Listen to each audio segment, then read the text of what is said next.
Et bonjour à tous, j'espère que vous allez bien. On se retrouve aujourd'hui pour parler à nouveau de Genshin Impact. On va parler de ce qu'on appelle le méga patch de la 1.0. Donc c'est toutes les modifications qui ont été faites sur le jeu, enfin du moins une grande partie des modifications qui ont été faites sur le jeu, notamment au niveau des nerf up des personnages, nerf up de tout ce qui est armes, artefacts.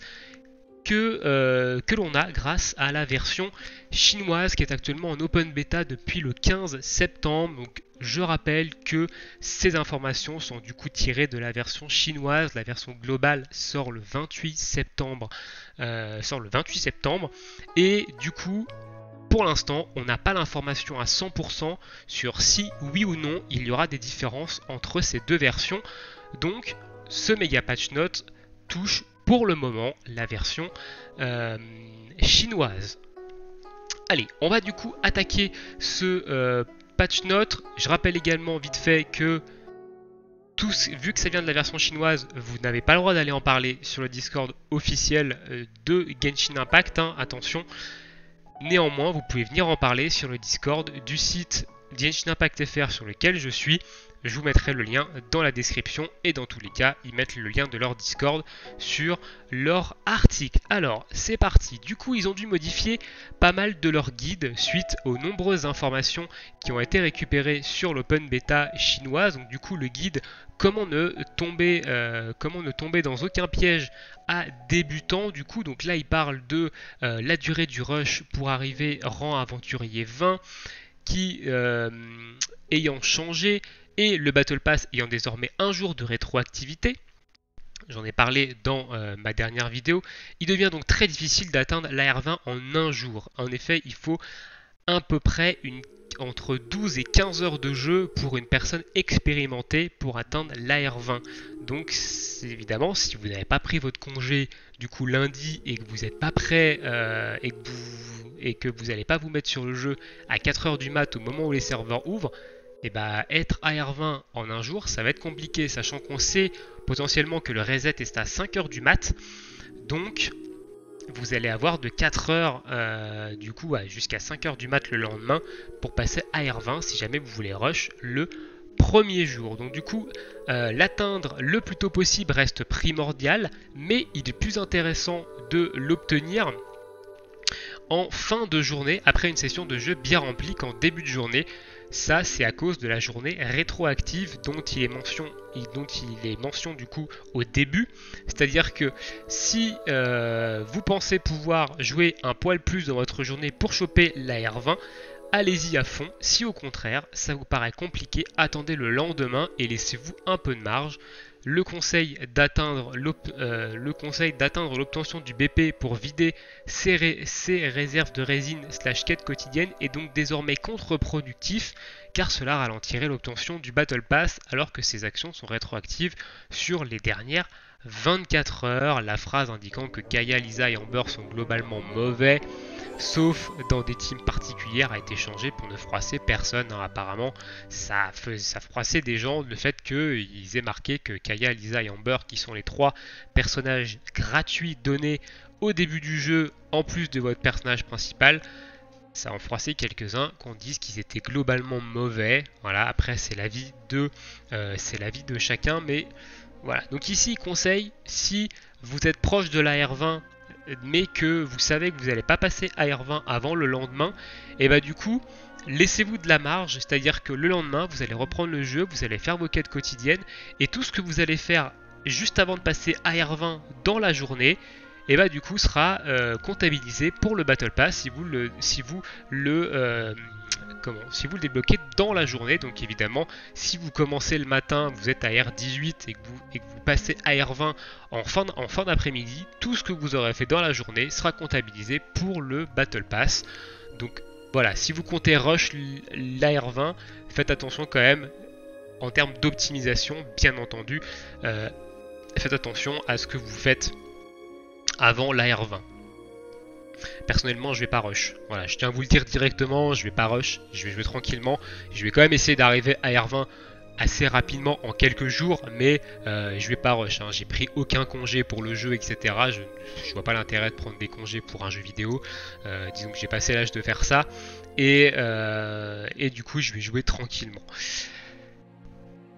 Ensuite, guide de foire aux questions avant la sortie. Donc il est désormais indiqué que certaines personnes se sont fait ban après avoir reroll. Alors du coup, pour cette information là, dans ma dernière vidéo, du coup, pour ceux qui l'ont vu sur l'actualité de la chaîne, je crois, oui c'est celle-ci, dans la description j'ai mis une vidéo de Poolpix qui explique ce drama autour des bans pour les personnes qui ont reroll. Donc je vous invite à aller la voir. Personnellement je n'en parlerai pas, mais je suis d'accord avec ce qu'il raconte.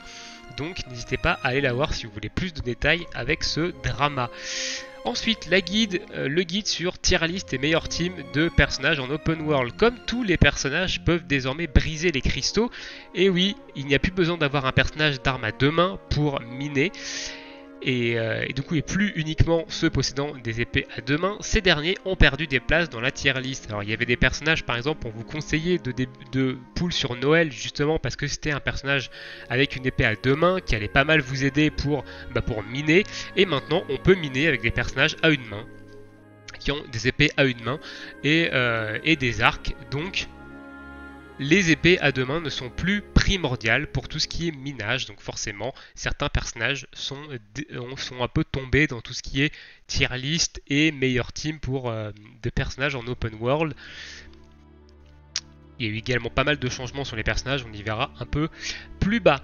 Ensuite, guide d'optimisation de ses vœux dans Genshin Impact. Alors ils ont revu leur guide du coup parce que la bannière de Noël ayant été lourdement modifiée, un pour et un contre a remplacé le conseil de ne pas l'utiliser. Le voici, donc avantages et inconvénients. Donc avantage, vous avez 2 récompenses 4 étoiles garanties pour 16 vœux, sachant qu'à la première multi-invocation, vous allez avoir Noël à minimum. Vous pouvez avoir autre chose que Noël, donc d'autres persos qu'elle, mais vous avez obligatoirement Noël. Et à la deuxième multi-invocation, vous avez une autre récompense 4 étoiles, donc vous avez un autre personnage 4 étoiles minimum de garantie. 4 et 5 étoiles, forcément des personnages, vu qu'il n'y a pas d'armes 4 et 5 étoiles dans la bannière de Noël. Et il y a l'absence de Amber, Kaeya, Lisa dans la bannière, ce qui fait que vous ne pouvez pas avoir de doublons sur ces 3 personnages-là, qui sont les personnages qui vous sont donnés gratuitement. Donc ça, c'est les avantages de la bannière de Noël. Et l'inconvénient, c'est qu'évidemment, recule statistiquement l'arrivée d'un 5 étoiles dans la bannière permanente de 16 vœux, ce qui représente un mois et demi en free-to-play en se servant uniquement des vœux du Battle Pass et des astéries. Donc si vous êtes free-to-play, c'est un facteur à prendre en compte. Ça, attention, si vous êtes free-to-play et que vous ne comptez pas à reroll, évidemment, ce qui est mon cas, c'est un facteur à prendre en compte. Ça veut dire que vous avez 16 vœux sur la bannière permanente en moins, ce qui vous fait 16 en moins sur votre PT rate 5 étoiles. Donc potentiellement un mois et demi en free-to-play avant d'avoir un 5 étoiles sur cette bannière. Avant d'avoir un 5 étoiles, bien évidemment, avec la PT. Vous pouvez évidemment avoir un 5 étoiles avant. Statistiquement, moins de 4 étoiles du fait du décalage de PT rate. En moyenne, une perte de 2 vœux sur le PT rate 4 étoiles. Donc ça, c'est des statistiques. Moins bien que du pool standard dans 25%. Dans 25% des cas, et Noël est l'un des personnages les moins puissants. Même avec son up, il y en a qui... Voilà. Même avec son up, elle est quand même devenue intéressante, mais ça reste quand même l'un des personnages les moins puissants du jeu. Et sachant que vous l'avez à coup sûr à la première multi-invocation, et que vous pouvez avoir qu'elle sur la première multi, donc vous pouvez potentiellement gâcher 8 vœux si vous ne voulez pas le personnage, quoi. Donc... à réfléchir. Moi personnellement, je me tâte encore. Je sais pas trop si je vais faire la bannière de Noël ou pas. Noël, c'est quand même pas un perso que j'aime trop, donc je sais pas trop. Je pense que je ferai peut-être des invocations que sur la permanente. Je verrai évidemment quand le jeu sera sorti. Conclusion, prendre cette bannière est une excellente solution en early game, mais elle est moins bien sur du très très long terme. Globalement, les deux solutions se valent. Voilà. Donc comme il n'y a que des personnages dans cette bannière, en early game, elle peut être plus intéressante. Ça peut être une excellente option parce que du coup, vous allez avoir forcément des personnages. Donc vous n'allez pas être obligé de jouer avec les 4 personnages qui sont offerts. Donc votre MC, donc votre personnage principal, et Kaeya, Lisa et Amber, qui sont pas exceptionnels. Donc ça peut vous permettre d'avoir des meilleurs persos. Mais sur le long terme, évidemment, c'est moins avantageux. Ensuite, modification d'une énorme partie des pages de personnages. Et là, on va rentrer dans les nerfs up des persos. En dehors des pages de Mona, Keking, Kiki et Sucrose qui ont été complétées avec leurs statistiques, on n'avait pas les informations sur ces personnages avant l'open beta. L'intégralité des personnages a été modifiée. Leurs pages sont désormais tous à jour en dehors de Klee, Xiao et Ayaka, encore indisponibles en jeu. Du coup, pour les personnages épée à une main, on va start avec Bennett. Bennett, il a eu un up de heal sur son ulti qui passe de 2,4% PV plus 80% PV à 6% PV plus 577 PV. Donc c'est un gros up sur son ulti, sur le heal de son ulti. Il a également eu un changement au niveau du passif 3, c'est pas marqué ici, je vous laisserai aller voir ça dans du coup sa fiche de perso. Le voyageur en élément anémo a eu un up de son passif en constellation 4. Le voyageur en élément géo a eu un nerf du skill, donc du E. Quand on parle nerf du skill, c'est le skill, c'est votre skill de perso, donc le skill que vous allez avoir sur la touche E par défaut, qui a vu ses dégâts baisser de 278% à 248%, nerf de l'ultime, du coup dégâts par secousse qui ont été nerfs de 140, qui ont été up plutôt de 142% à 148%, mais l'énergie élémentaire du coup est passée de 40 à 60, donc il fait un peu plus de dégâts, mais il est plus long à se recharger, donc c'est globalement un nerf. Kaya, lui, qui a pris un up de ses attaques normales qui sont passées de 54,4% à 65,98%, donc c'est un up de dégâts, donc c'est vraiment pas mal, et up des attaques chargées qui passe de 110% à 128,1%, changement du passif 3 également, donc plutôt intéressant ici d'avoir un up de Kaya, qui est un personnage que je trouve quand même stylé, mais à voir s'il est vraiment devenu intéressant ou pas. Au niveau de Xingqiu, du coup, il y a eu des nerfs globalement, donc nerfs de ses attaques normales qui passent de 62,4 à 55,84%, nerfs de ses attaques chargées qui passent de 116% à 103,5%, nerfs du skill, du coup, les dégâts des compétences ont été augmentés de 307 à 359%, donc il fait plus de dégâts, mais son temps de recharge est passé de 15 à 21 secondes, donc c'est globalement un nerf. Nerf de l'ulti, augmentation des dégâts de 49% à 54,3%, mais augmentation du temps de recharge de 15 secondes à 20 secondes, donc c'est également globalement un nerf. Même s'il fait plus de dégâts, il est plus long à se recharger, donc c'est plus un nerf qu'un up. Ajout d'un passif, du coup C3, up du passif Constellation 2 qui passe de 10 à 15%. Pour Jhin, il y a eu un up de l'ulti, donc les soins du champ passent de 246% de l'attaque plus 534 à 251% de l'attaque plus 1540. Les soins continus passent de 24,56% de l'attaque plus 53 PV à 25,12% de l'attaque plus 154 PV. Donc c'est plutôt un bon up ici du heal de l'ulti de Jhin et un changement sur le passif C3 du coup.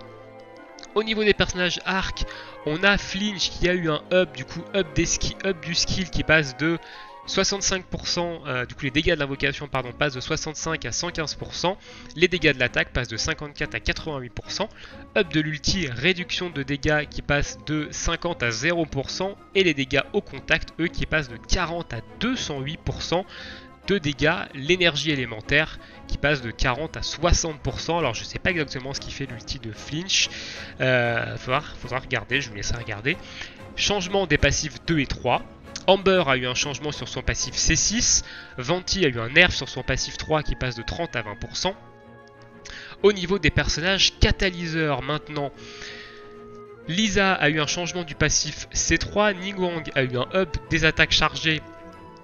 Donc du coup dégâts par Jade 42 qui passe de 42% à 49,6%.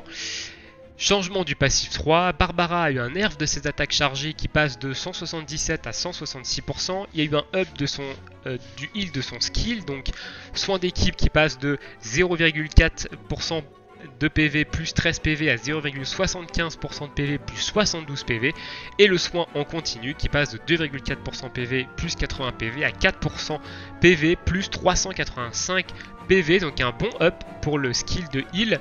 Up du heal sur l'ulti qui passe de 18% plus 587% à 17,6% plus 1688 PV, pardon, 587 PV et pas pour cent. Et un changement du passif 3. Au niveau des personnages, Claymore, du coup Razor, up des attaques normales de 96 à 104%, up de l'ulti, du coup ses dégâts passent de 125 à 160%, les dégâts d'attaque passent de 20 à 24%, et la vitesse d'attaque passe de 20 à 26%, et la résistance électro de 50 à 80%.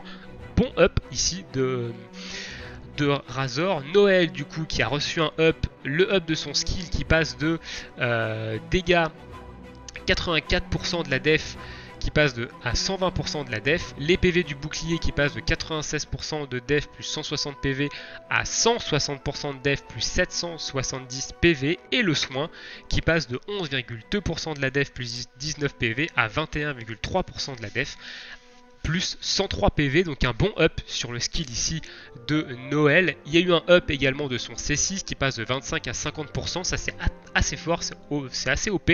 Maintenant C6, il faut avoir le personnage 7 fois, une fois et 6 doublons. Ajout d'un passif 3 du coup, Beidou up de ses attaques normales qui passe de 77,4 à 86,76%, up du skill du coup, les PV du bouclier qui passe de 12% PV plus 401 PV à 14,4% PV plus 1386 PV, changement du passif 3, Chongyun qui a eu des nerfs de ses attaques qui passent de 88,3 à 78,6%, un nerf au niveau de son skill, au niveau des dégâts qui passe de 112 à 172%, donc ça c'est un up, mais néanmoins il a un temps de recharge qui passe de 6 secondes à 15 secondes, donc c'est globalement un nerf. Ashu ajoute d'un passif 3 du coup, Diluc qui a un up de ses attaques normales passant de 92,5% à 102,52%, un up de son ultime, les dégâts d'explosion passent de 198% à 204%, les dégâts de l'épée passent de 198% à 204%, les dégâts en continu passent de 69% à 60%, donc ça c'est un petit nerf. Néanmoins, son temps de recharge passe de 15 à 12 secondes et l'énergie élémentaire requise passe de 60 à 40, donc c'est globalement un gros up de l'ulti, un changement des passifs 2 et 3.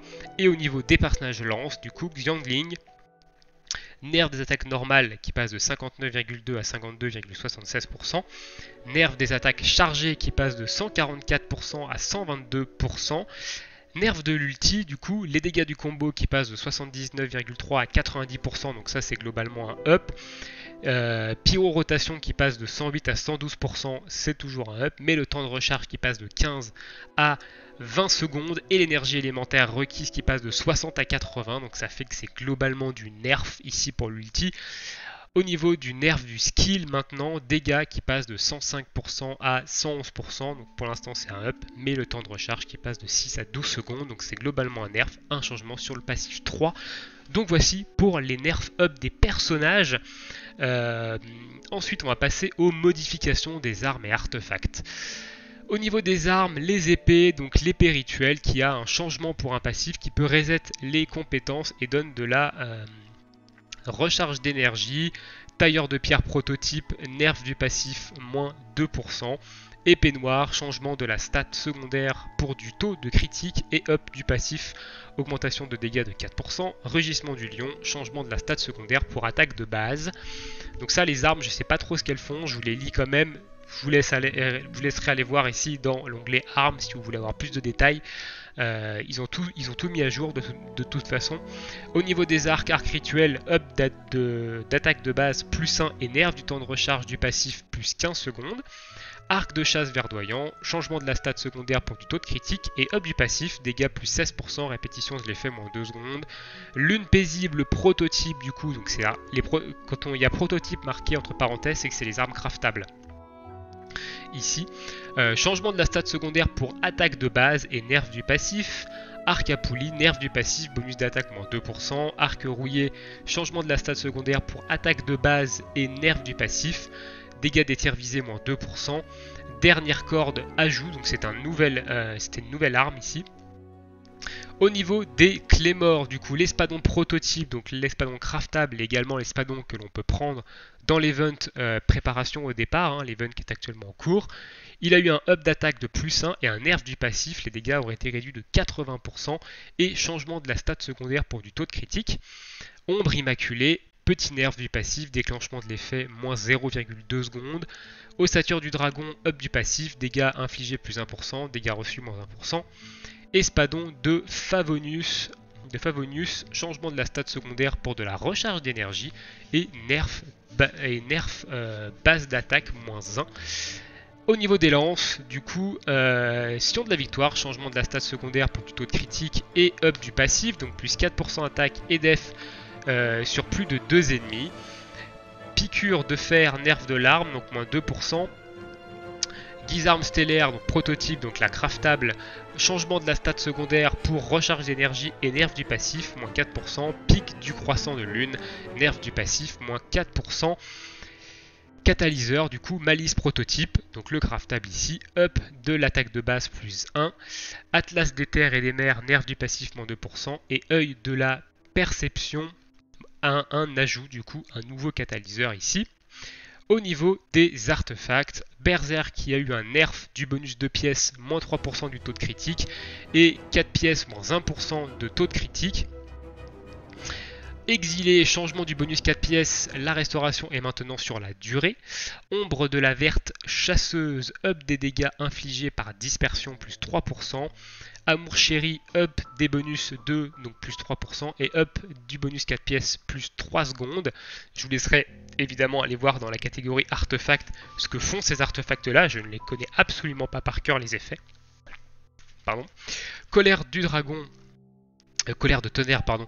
Up du bonus 4 pièces, plus 15%, et déclenchement de l'effet, moins 0,2 secondes.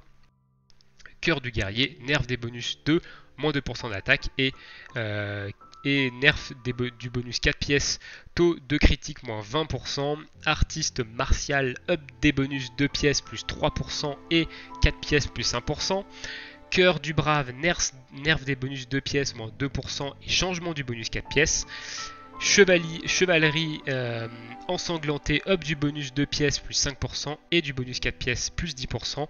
Ancien rituel royal, up du bonus 2 pièces plus 5%. Rideau du gladiateur, nerf des bonus 2, donc moins 2% et 4 pièces moins 5%. Et instructeur, nerf du bonus 4 pièces, moins 40 points, donc c'est de la maîtrise élémentaire, je crois ça.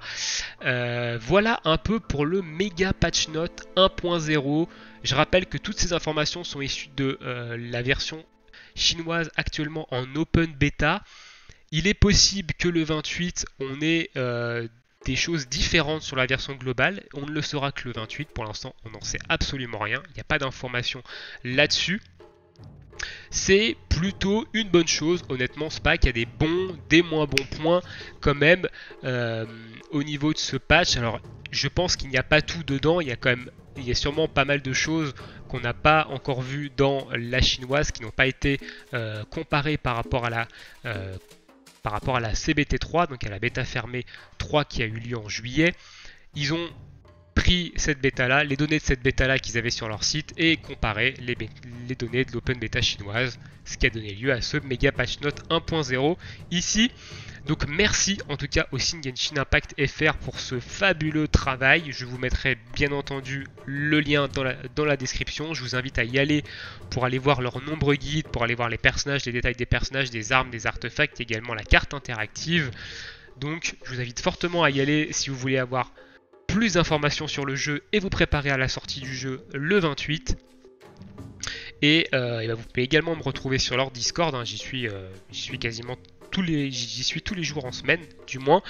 Donc voilà, pour échanger sur Genshin, il y en a qui stream la version chinoise du jeu également. Si vous voulez leur poser des questions sur le jeu, il y aura toujours quelqu'un pour répondre à votre question, du moins dans la mesure du possible. Voilà, dites-moi, vous, dans l'espace commentaire, ce que vous pensez un peu de tous ces changements. Je suis passé quand même relativement vite, ça peut paraître un peu brouillon. Je vous laisserai également aller les relire peut-être à tête reposée et aller comparer un peu avec, aller regarder notamment au niveau des armes et des artefacts, quels ont été les incidents en fait sur les modifications des armes et des artefacts, les effets surtout, parce que là il n'y a pas les effets. Et nous, eh ben, on se retrouve évidemment bientôt pour une prochaine vidéo. Alors, comme je l'ai dit dans ma vidéo actualité de la chaîne, au niveau du contenu Genshin Impact, il y aura une série de vidéos Road to AR10, donc Road to Rang d'Aventurier 10, qui se terminera par du coup une vidéo invocation, et ensuite il y aura du contenu un peu aléatoire du contenu un peu ponctuel sur Genshin Impact, donc des vidéos où je fais des boss, des world boss, des donjons, etc., des guides aussi. Donc il y aura un peu tout ça, mais il n'y aura pas de live malheureusement, ma machine ne le permettra pas, et je suis pas très live déjà de base, donc c'est un peu les deux raisons. Voilà pour les petites informations sur Genshin Impact. Sur ce, je vous souhaite à tous une très bonne journée, une très bonne soirée, et on se retrouve bientôt pour de prochaines vidéos.